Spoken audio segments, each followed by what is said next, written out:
Hi! At dahil nga wala siyang pasok ngayon Thursday at Friday, gagawa kami ngayon ng mga assignments niya. Ang una ko nga pinagawa sa kanya is magsulat ng numbers 1 to 5.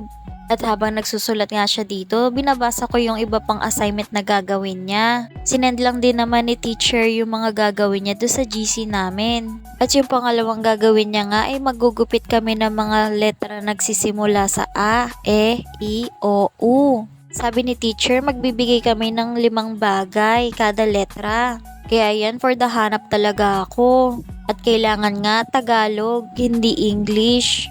Buti na nga lang at marami pang hindi gupit dito sa libro na nahiram ni Daddy. Para meron kami magamit ni Mara dito ngayon. At maya maya nga natapos na si Mara dito sa sinusulat niya. Diba?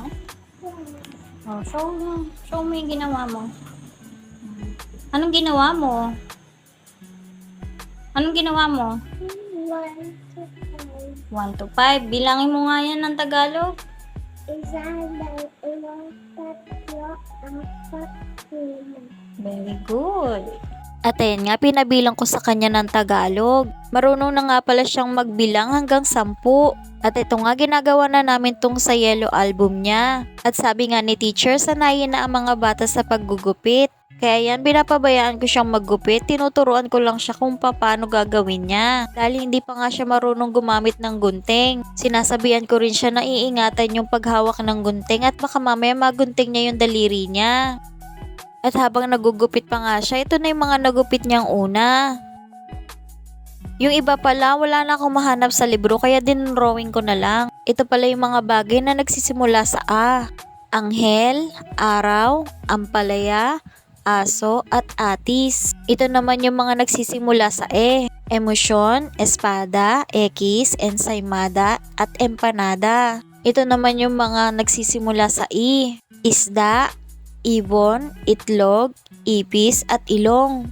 Tapos ito naman yung mga nagsisimula sa O. Oblong, octopus, ostrich, okra at orsan. At yung huli nga ay yung U. Ubas, unggoy, ulap, unan at upuan. At tapos na nga siya maggupit, ito ididikit na niya yung mga ginupit niya at isusulat yung mga pangalan nun. Dito nga hindi ko na siya binigyan ng mga kopyahan, idinidikta ko na lang sa kanya yung mga letra at nasusulat naman niya na maayos.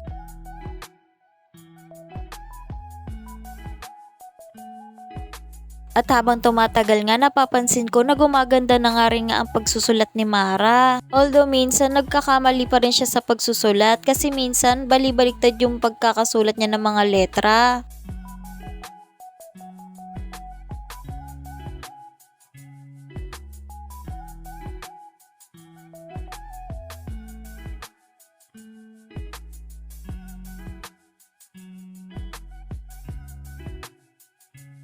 At maya-maya nga natapos na rin siya dito sa ginagawa niya at pagkatapos nga namin, pinaligpit ko na sa kanya yung mga gamit niya. Please like, follow, and subscribe to our other social media accounts. Bye!